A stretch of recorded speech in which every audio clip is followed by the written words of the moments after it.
Hey, it's David. Today's video is going to be something different. We're going to be taking a look at this Bachman G-scale set. Now this set, like I said, is made by Bachman. It's the Rocky Mountain Express, and it's not actually G-scale. I believe it's technically F-scale, but it's running on G-gauge track. And the reason for that is this is actually a narrow gauge prototype. So in real life, all the cars and locomotive and everything would actually be 3-foot narrow gauge.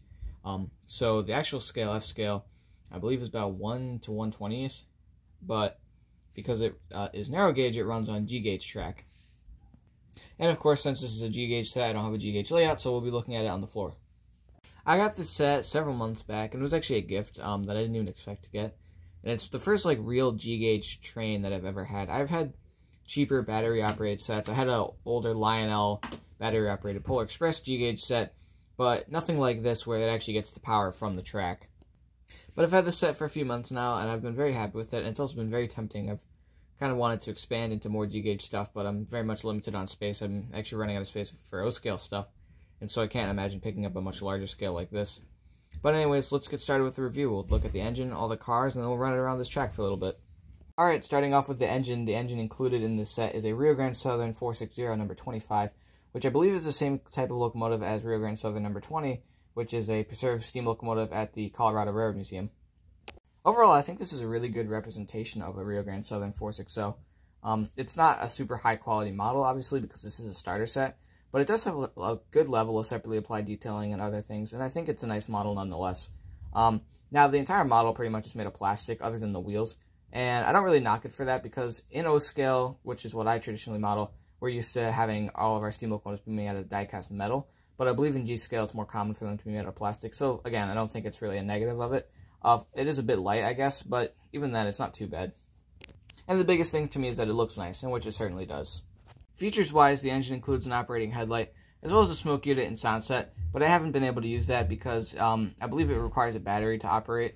I'm not 100% sure, but the battery that came with this engine is obviously dead since it's an older set, so I won't be able to use that in this video. Operations-wise, this engine seems pretty decent to me. I haven't been able to really test its pulling capability simply because I don't have very much rolling stock to pull it. Really, the only stuff I have is for what's in the set. But it does seem to be a nice runner. It hasn't really given me any issues or anything, but the gearing on it's definitely a little bit noisy. It's definitely not a silent running engine, which you'll notice in operation. But other than that, I think it's pretty good. Alright, now let's take a closer look at some of the detailing. The front of the locomotive definitely has a very classic American steam locomotive look to it, with the headlight above the smoke box, as well as a really big pilot and the way it's all set up like that. It has some really nice detailing up front. There's quite a few things I really like about it. First of all, it's got all this separately applied hand railing detail, as well as the coupler cut lever, which actually moves. I also like that they included a front coupler. That easily could have gone just unincluded. It's not an operating coupler, but it just makes sense logistically. So it's kind of nice that they added that. Plus, I really like the white paint at the bottom of the pilot here. Just kind of helps separate it from the track, I guess, makes it stand out more, and it looks nice that way. The smoke box door opens like that. It's got a lever inside. I believe that's to turn the smoke unit on or off. Unfortunately, mine does not stay closed anymore, because I believe right here would have been a little lock to keep it closed, but that's broken off by now. Of course, up front, you can see here, there's a number plate, number 25. That's printed pretty nicely on there. It's pretty legible. That's another thing that's nice about such a big scale, is that all of the printing and the details and all the emblems and stuff, they're pretty easy to read when they're so big like this. But overall, I think the front of the engine is definitely a very appealing look. Moving along the side of the locomotive, you can see some more nice, simple detailing, like this kind of piping and handrail, of course, that runs the whole length of the locomotive. There's a builder's plate or something there, but that doesn't have any writing on it, which, again, this is not the highest quality model. This is a starter engine, so you shouldn't expect too much in the way of detail. Like, these rivets, they're kind of simple, and frankly, I believe oversized, but they might not be. Again, this is narrow gauge, so some of the details might be bigger than what you would see on a regular standard gauge prototype. It's got some nice printing, of course, the numbers up there on the headlight, as well as I believe that's the sand dome right there. And of course the really tall smokestack that these early steamers had. Now looking down at the track, you can see the drive wheels as well as the drive gear. It looks pretty nice when the engine's in motion. And I really like that the drive gear and the wheels all have white walls on them. That's something that's not really represented in my collection, so it was kind of nice to see that when I added this piece.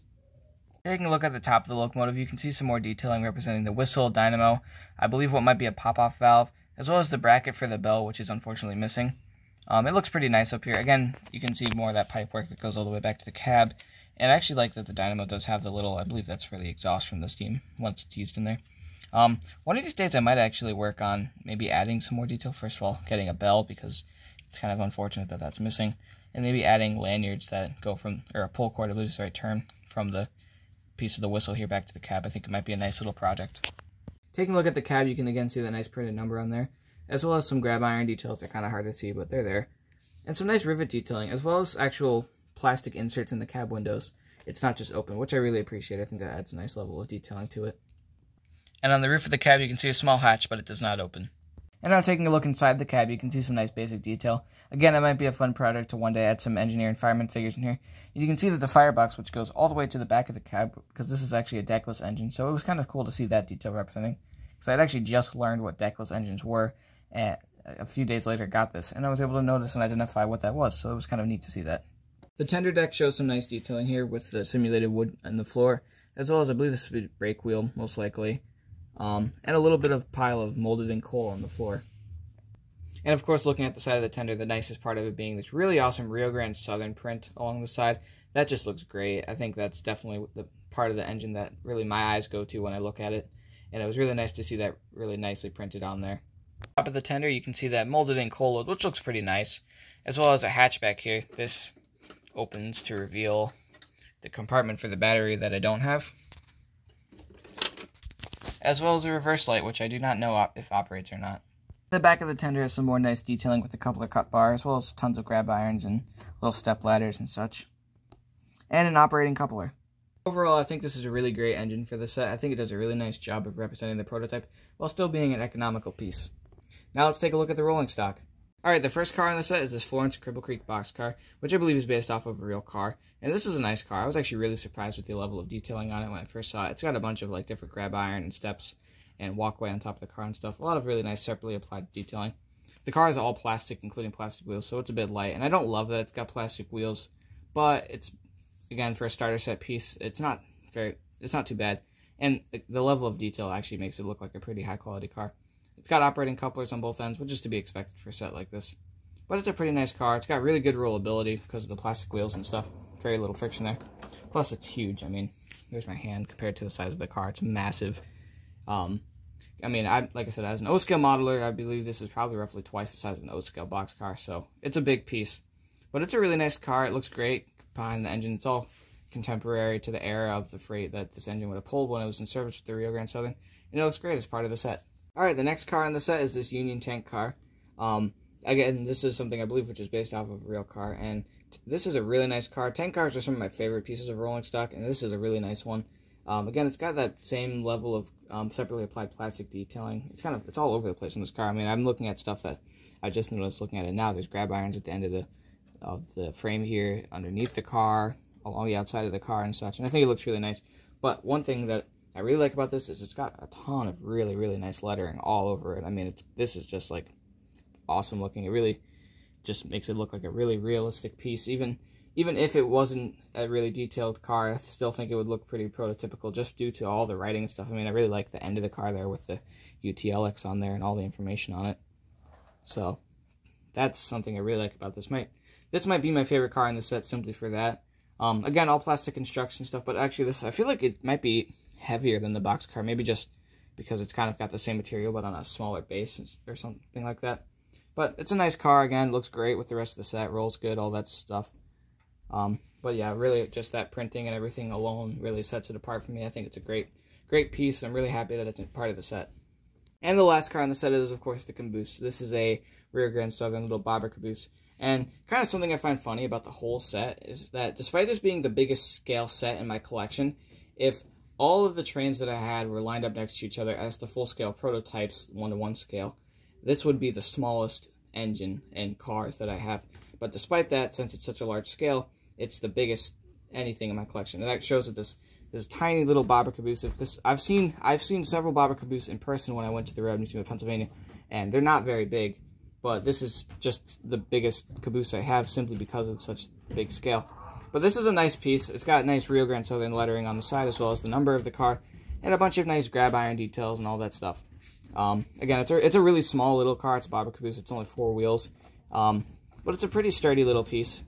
Something I noticed with the box car is that it kind of feels like the panels might be a bit loose on there simply because they're so big and they don't really have too many joints of connection.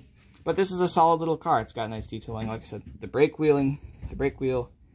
It's got a smokestack detail up there. Hopefully you can see that. Hopefully that's in the shot. As well as operating couplers on both ends.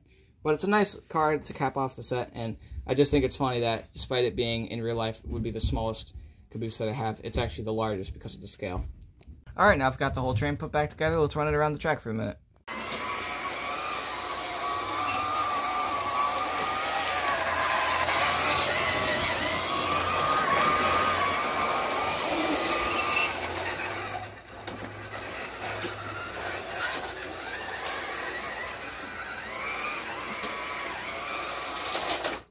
So I may have to take back my initial praise of this engine's operations, as this thing likes to derail, and I'm not quite sure why it is, but I don't think it would stay to the track if I glued it on there.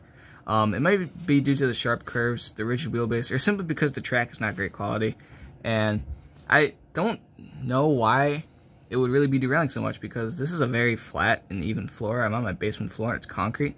I can understand if it was a rug or even outside, but this thing I cannot get it to do a loop without derailing. So unfortunately I won't be able to run it much more than that. Other than that, I think this is a really great locomotive. I'll have to figure out why it's having such issues in the future.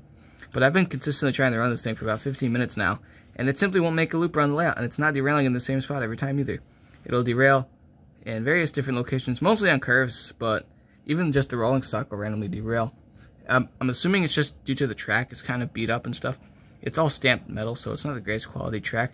But for now, I guess that'll be it. Unfortunately, I have to end it on kind of a disappointing note, but I believe that's all the operation I'm going to get out of it today. But anyways, if you enjoyed the video, I'd really appreciate it if you'd leave it a like or maybe a comment. And if you want to see more train videos, give me a subscribe. Thanks.